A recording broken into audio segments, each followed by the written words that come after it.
surgieron como las setas en otoño, despachos por todo Madrid y por todo el país, y porque, no por casualidad, sino porque era necesario. Había cundido de tal forma las ansias de libertad, de democracia y de acabar con la dictadura fascista única que quedaba, o casi única que quedaba en Europa, hasta el último rincón del país.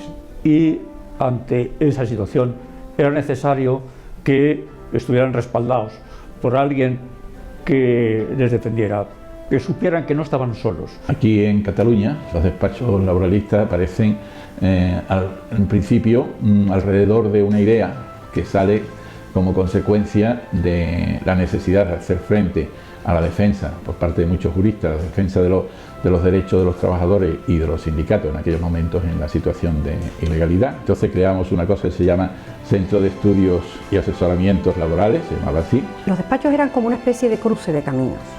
Allí se encontraban elementos que eran muy importantes para el concepto de la concepción que tenía Comisiones Obreras de la lucha sindical en aquel tiempo. En el nacimiento de estos despachos hay una cuestión política, es decir, que no es solamente la necesidad objetiva de una defensa, sino que hay un elemento básicamente y perfectamente político, que es la del apoyo al movimiento obrero. Es decir, hay que tener en cuenta que estos despachos, la mayoría, éramos militantes del Partido Comunista de España. Los despachos laboralistas fomentaron algo que era como muy consustancial con Comisiones Obreras, que era la capacidad de encuentro con otra serie de sectores sociales, que Comisiones entendió muy bien, es decir, aquello del movimiento sociopolítico. Sin los despachos laboralistas, probablemente esta confluencia, este cruce de caminos de la lucha clandestina y de la lucha legal, que mucha gente denostaba, pero que fue el gran hallazgo, uno de los grandes hallazgos de Comisiones Obreras, yo creo que se pudo hacer en torno a los despachos laboralistas. Luego también yo quiero resaltar una cosa: la mayor parte de los abogados laboralistas procedíamos de clases acomodadas, y muchos de ellos, seguro, que pertenecían a familias vencedoras de la guerra civil. Y sin embargo, allí también se produce un cruce de caminos. Allí nos encontramos, estas personas, los abogados, con los hijos de los vencidos, con los trabajadores organizados, con lo más consciente de la clase obrera. Yo creo que eso también fue una potencia, de alguna manera, pues reverberaba en el conjunto de la sociedad. Allí empezamos a tutearnos todos. Éramos todos una masa de gentes que estábamos dispuestos a acabar con la dictadura, a luchar por la libertad y a luchar por la democracia. Por sí solo hubiera bastado para que los despachos laboralistas tuvieran su justicia.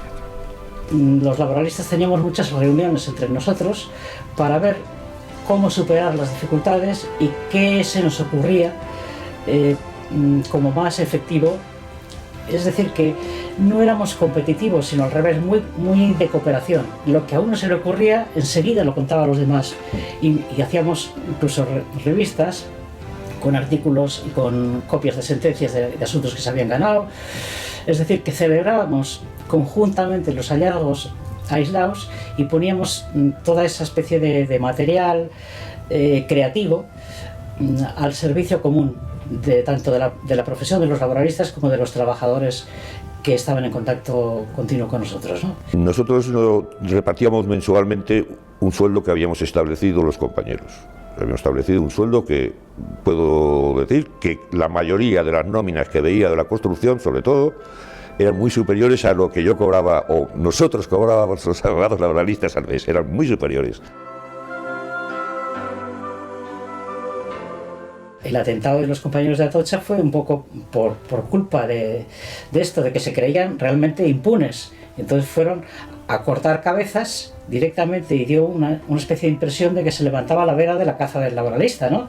¿Qué aportamos nosotros, los abogados laboralistas, a la transición? La sangre de los compañeros muertos, caídos, del despacho de Atocha, conocido Atocha.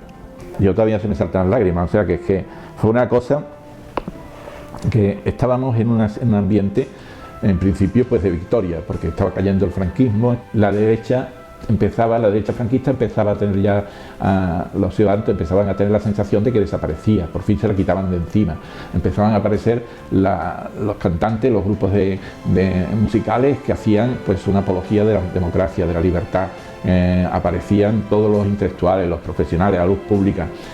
el ambiente era de una gran alegría, una gran esperanza, ¿no? Y de repente se produce el mazazo de Atocha.